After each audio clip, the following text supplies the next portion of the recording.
வேதம் சொல்லுகிறது யோனா பக்தி உள்ளவன்.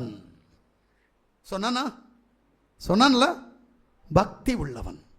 கொஞ்சம் யோசிங்க. நம்ம எல்லாருமே பக்தி உள்ளவங்க தான், அப்புறம் ஏன் இடறி போறோம்? பக்தி இல்லைன்னா இந்த ஊர்ல 16 சபை இருக்கு என்ன சுத்தி. இந்த 16 சபையும் இயேசு என்று சொல்ல, நான் மட்டும் இங்கே யாசுவா என்று சொல்ல, நான் சொன்ன தேவ வார்த்தைக்கு தேவனுடைய நாமத்திற்கு கட்டுப்பட்டு வந்திருக்கிற இந்த கூட்டம் உண்மையிலே பக்தி உள்ளவர்கள் தான். ஆனால் உங்கள் பக்தி என்ன ஆகிறது? நாமத்தின் மேல் பக்தி இருந்து என்ன பிரயோஜனம்? வாழ்க்கை மாற்றம் ஒன்று வேண்டுமே. வாழ்க்கையில் மாற்றம் இல்லை, வாழ்க்கையில் மனமாற்றம் இல்லை. பாவத்தை விட்டு மாற, பாரம்பரிய கட்டை விட்டு மாற, பிசாசை விட்டு மாற விருப்பம் இல்லை. அல்லேலூயா. ஒரு நாள் ஒரு சகோதரிக்காக நான் ஜெபம் பண்ணினேன். என் தேவன் சொன்னார், இவர்களை ஒரு சாத்தான் சரீர பிரகாரமாக வஞ்சித்துக் கொண்டிருக்கிறது என்று சொல்லி. நான் இதை எப்படி சொல்வதென்று தெரியாமல் அவரிடத்தில் சொன்னேன், உங்களை பிசாசானவன் சரீர பிரகாரமாய் வஞ்சித்துக் கொண்டிருக்கிறான். அவர்கள் சொன்னார்கள், ஐயோ பாஸ்டர், அப்படி ஒண்ணு எனக்கு தெரியலையே அப்படின்னாங்க. நான் சொன்னேன், உங்க கண்ணு திறக்கிறதுக்கு நீங்க ஜெபம் பண்ணுங்கம்மா. உங்க கண்ணு திறந்தா உங்ககிட்ட என்ன நடக்கிறதுன்னு உங்களுக்கு தெரியும்னு நான் நம்புறேன் அப்படின்னு. பிரைஸ் யாசுவா. என் தேவன் பெரியவர், நீங்க நினைக்கிற மாதிரி இல்லை. நான் ஆராதிக்கிற தேவன், என்கிட்ட இருக்கிற தேவன் கொடுத்திருக்கிற கிருபைக்கு எவ்வளவு வேணாலும் சம்பாதிக்க முடியும். இன்னைக்கு ஒண்ணு இல்லாதவன்லாம் என்னெல்லாமோ சம்பாதிக்கிறான். என்கிட்ட கொடுத்திருக்கிற கிருபைக்கு நான் அவ்வளவு சம்பாதிக்க முடியும். ஆனால் இதை விற்று சாப்பிடக்கூடாது என்று நினைக்கிறேன். அந்த அம்மா போயிட்டாங்க. நான் நினைச்சேன் இந்த அம்மா நம்பல. சரி, தேவன் பார்த்துக்கிட்டோம், நம்மளை ஒரு மாதிரி தான் நினைப்பாங்க, நினைச்சிட்டு போட்டோமே. தேவன் சொன்னார், நான் சொல்லியிருக்கிறேன். மறுபடி 5-6 நாட்களுக்கு பின்பாக நான் சந்திக்கிறேன். பாஸ்டர், நீங்க சொன்னது சரிதான். யோசிக்கிறீங்களா? நீங்க சொன்னது சரிதான். எப்பா தப்புன்னு. சரி, இவங்க என்ன கண்டாங்கன்னு தெரியணுமே எனக்கு. ஏன்னா எனக்கு ஒரு ஆளை தெரியும், இவங்க பார்த்தது யாரு அப்படின்னு தெரியணுமே அப்படின்னு யோசிச்சேன். அடுத்த வார்த்தை சொல்றாங்க, நான் என்னிடத்தில் போராடுகிற பார்த்தேன். கொஞ்சம் யோசிங்க. என் தேவன், நான் ஆராதிக்கிற தேவன் சர்வ வல்லமையுள்ள தேவன். அதனால யாருகிட்டையும் நான் தலை குனிய மாட்டேன். எங்க அப்பா முன்னாடி மட்டும்தான் தலை குனிவேன். நல்லா புரிஞ்சுடுங்க. உண்மை சொல்றேன், என் தேவன் என்னோடு கூட இருக்கிற வரைக்கும் யார் முன்னாடியும் தலை தாழ்த்த மாட்டேன். எங்க அப்பனுக்கு முன்னாடி மட்டும்தான் தலை தாப்புது. ஏன்னா எங்க அப்பா என்னோடு கூட இருக்கிறார். வருமுன் காவாதான் வாழ்க்கை, ஏறி முன்னர் வைக்கோர் போர்க்கில் போல் கெடும். ஞாபகம், உன் வாழ்க்கை நாசமாக போகுது, தப்பித்துக் கொள்ள வழி தேடு. அவ்வளவுதான் எனக்கு தெரியும். நம்ம எல்லாம் உதாசீனப்படுத்திக்கிட்டு இருக்கிறோம். இங்க இருக்கிற சகோதரர்கிட்ட சொல்லுவேன், ஜோம் பண்ணு மக்களே, ஜோம் பண்ணு மக்களே. டே, ஜோம் பண்ணி தப்புடா. இன்னைக்கு உனக்கு பிரச்சனை இருக்கு, நாளைக்கு உனக்கு பிரச்சனை இருக்குடா. வாழ்க்கை மொத்தம் சீரழிஞ்சிருவேடா. உன் பாரம்பரிய கட்ட சுமக்காதடா. வர்றதும் பிரச்சனை, இருக்கிறதும் பிரச்சனைடா. சரி எங்கள், சரி எங்கள், நான் ஜோம் பண்ணுவேன், ஜோம் பண்ணுவேன். ஜோம் பண்ணுவானான்னு கேட்டா இல்ல. இப்ப பிரச்சனை. இப்ப என்ன? ஆண்டவரே ஸ்தோத்திரம், ஸ்தோத்திரம் ஆண்டவரே, இறங்கும் ஆண்டவரே, வல்லமையை தாரும் ஆண்டவரே, அபிஷேகத்தை பொழியும் ஆண்டவரே, அதிகாரியுடைய கண்களில் தயவடைக்க பண்ணும் ஆண்டவரே. என்ன பிரயோஜனம்? வர்றதுக்கு முன்னாடி நீ தயாராகணும். பிரச்சனை வராது. நான் சேலஞ்ச் பண்றேன், வராது பிரச்சனை. நீ உஷாரா இருந்தா எந்த பிரச்சனையும் ஒன்று அணுகாது. உனக்கு விரோதமாய் உருவாக்கப்படும் எந்த ஆயுதமும் அது வாய்க்காதே போகும். நம்புறியான்னு கேட்டா நம்ப மாட்டேங்கிற. என்ன பண்றது? அப்புறம் பிரச்சனையை சந்திச்சு தான் ஆகணும். அவமானப்படணும்னா அவமானப்படணும், அடிபடணும்னா அடிபடணும், போராட்டம்னா போராட்டத்தை சந்திச்சு தான் ஆகணும். நல்லா புரிஞ்சுங்க. அப்ப பக்தி உள்ளவனுடைய வேலை என்ன? அறிவு ரொம்ப முக்கியம். ஆதியாகமத்தினுடைய புத்தகம் 5வது அதிகாரம் 24வது வசனத்தை நான் வாசிக்கிற போது, ஏனோக்கு தேவனோடு சஞ்சரித்துக் கொண்டிருக்கையில் காணப்படாமல் போனான், தேவன் அவனை எடுத்துக்கொண்டார். பாருங்க, ஏனோக் உலகம் முழுவதும் பாவத்திற்குள் இருக்கிறது. உலகம் முழுவதும் ஒரு தனி மனிதன்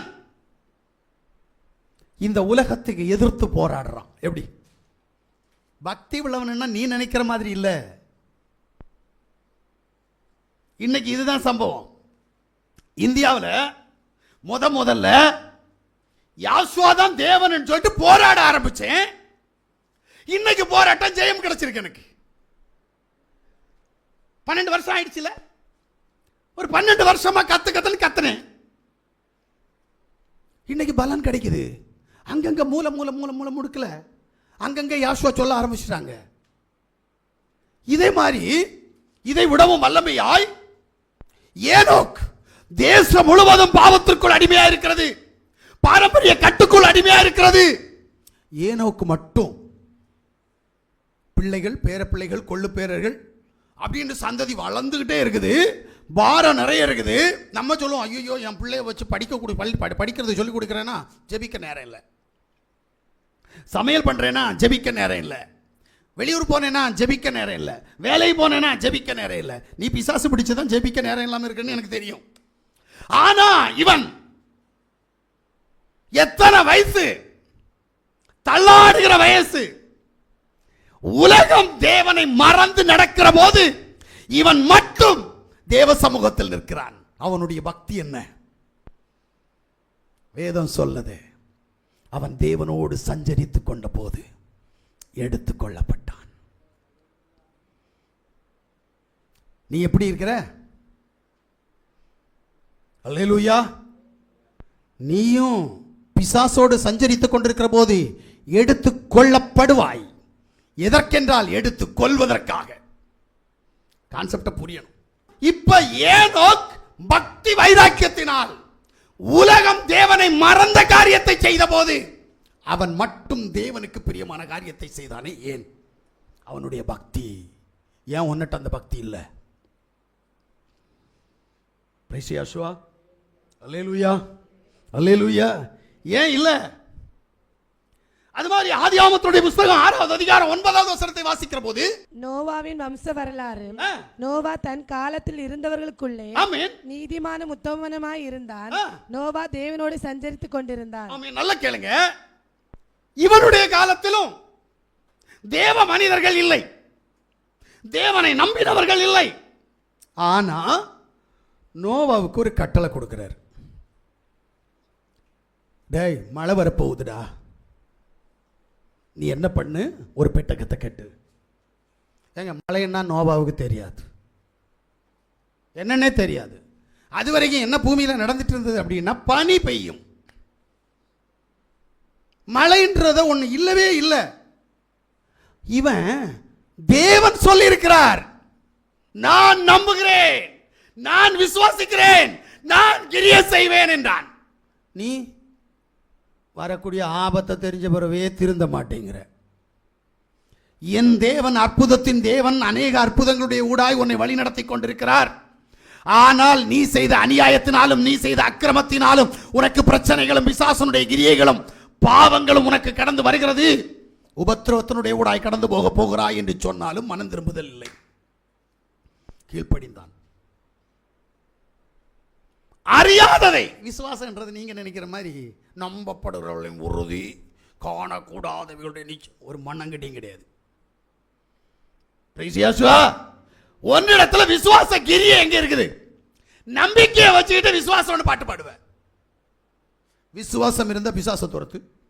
வாங்கிட்ட இருக்கிற பிசாச முதல்ல மாத்துவியா? முடியுமா? யோசுவாவுடைய நாமத்துல அப்படின்னு நாள ஒரு இடி இடிச்சு கட்டுறேன் அப்படின்னு சொல்லு. அது ஒன்ன கட்டும், தெரியுமா? அந்த பிசாசு ஒன்ன கட்டிக்கிட்டு இருக்குது இன்னைக்கு வரைக்கும். நீ கட்டுறேன்ற கொஞ்சம் பேர் சொல்லுவானுங்க, பௌர்ணமி ஜபத்தில் நாங்கள் பிசாசை கட்டுகிறோம், சூரிய கிரகணத்தில் நாங்கள் பிசாசை கட்டுகிறோம், உபவாச ஜபத்தில் நாங்கள் பிசாசை கட்டுகிறோம், இரவு ஜபத்தில் நாங்கள் பிசாசை கட்டுகிறோம். ஒருத்தனாலே பிசாசை கட்ட முடியாது, பிசாசு ஒன்னதான் கட்டும். நீ கட்டப்பட்டிருக்கிறாய். எனக்கே அந்த அதிகாரம் இல்லை, பின்ன எப்படி உனக்கு அந்த அதிகாரம்? பிசாசை எவனுக்கும் கட்ட முடியாது. ஒரு நாள் என் தேவன் கட்டுவார் பிசாசை. அது வரைக்கும் ஒருத்தனாலையும் பிசாசை கட்ட முடியாது. ஆனா பிசாசு ஒன்றத்தில் கிரியை செய்யாமல் நீ பார்த்துக் கொள்ளலாம். பிசாசுக்கு எதிர்த்து நில்லுங்கள், அப்போது அவன் உங்களை விட்டு ஓடி போவான். இது வசனம். கட்ட சொல்லலையே. எப்படி கட்டுற? பூமியில ஒரு இடி இடிச்சு அது கால் எடுத்து சவுட்டு தள்ளுவான். என்னமோ மண்ணெல்லாம் பிசாசுன்ற மாதிரியும், இவன் பிசாசை தலையை சவுட்டுற மாதிரியும் இவனுக்கு ஒரு அப்படி ஒரு உந்துதல் வரும். நான் பிசாசை சவுட்டுகிறேன். பிசாசு பிடிச்சவனே உங்க அப்பாவே பிசாசு தான், நீ எப்படி அவனை சவுட்ட முடியும்? ஏன்னா எனக்கு தெரிஞ்ச வேதத்துல 3 அப்பா இருக்கிறாங்க. தேவன் ஒரு தகப்பன், ஆபிரகாம் ஒரு தகப்பன், பிசாசு ஒரு தகப்பன், அதுபோக உனக்கு சொந்த மாம்ச தகப்பன். இப்ப நீ எந்த தகப்பனுக்கு பிள்ளை? ஆபிரகாமுக்கு பிள்ளையா, இல்ல தேவாதி தேவனாகி அண்டசராசரங்களை சிருஷ்டித்த யாவாகிய யாசோமேசியாவுக்கு பிள்ளையா, இல்லை இப்பிரபஞ்சத்தின் அதிபதியாகிய பிசாசனுடைய பிள்ளையா? பிசாசனுடைய கிரியைகளை செஞ்சு பிசாசை கட்டுறேன், பிசாசை நான் துரத்துறேன், பிசாசே போ இயேசுவின் நாமத்துல, யாசோமேசியா நாமத்துல, ஜீசஸ் நேம்ல போ சொன்ன போயிருமா? நடக்காதுங்க. எங்க உங்களுக்கு ஒரு அதிகாரத்தை கொடுத்தாரு, அந்த அதிகாரமே கிரியை செய்யாது தெரியுமா? இந்த வகை பிசாசு ஜெபத்தினாலும் அன்றி உபவாசத்தினாலும் அன்றி அது கடந்து போகாதுன்னு சொல்லிட்டு ஒரு அதிகாரத்தை கொடுத்தார். உபவாசம் இருந்தா ஜெபம் பண்ண போகுமா? நான் சொல்றேன் போகாது, போகாது. எனக்கு பைபிள் தெரியும், அதனால சொல்றேன். இந்த பைபிள் அதிகாரத்தின்படி சொல்றேன். நீ ஜெபம் பண்ணா, நீ உபவாசம் இருந்தா உங்ககிட்ட இருக்க பிசாசு போவாது, கூடுமே தவிர குறையாது. பிசாசு, நீ பிசாசை வச்சுட்டு பிசாசா இருந்து உபாசிக்கிற, பிசாசா இருந்து ஜெபம் பண்ற. யார் ஜெபம் பண்ணா? என்கிட்ட பிசாசு போராட்டமா? உங்ககிட்ட எல்லாம் இல்லை, நீங்களாம் நல்ல பிள்ளைங்க. என்கிட்ட பிசாசு போராட்டம். அப்பப்ப நான் பிசாசுடைய கிரியைகளை செய்கிறேன். இப்போ நான் உபவாசிக்கிறேன். யார் உபாசிக்கிறது? அவங்க பாரு பிசாசம் அங்க சொல்றாங்க பிசாசு. எஸ் ஆமென். நான் சொல்லலாம், இல்ல நான் பாஸ் உபாசம் இருக்க போறேன், 40 நாள் உபாசம். ஒன்றும் இல்லை, என்னில் இருக்கிற பிசாசு உபாசிக்குது. எதுக்கு தெரியுமா? அவனுடைய பலன் கூட, தேவ பலனுக்காக அல்ல, அவனுடைய பலன் கூடுவதற்காக அவன் உபவாசிக்கிறான், அவன் ஜெபிக்கிறான். நீ ஒன்னை ஏமாத்துற, பிசாசுக்கு ஜால்ரா தட்டிட்டு இருக்கிற. பிசாசனுடைய கிரியையும் பிசாசனுடைய குணாதிசையும் உன் குடும்பத்தில் கிரியை செஞ்சுக்கிட்டு இருக்குது. அல்லேலூயா.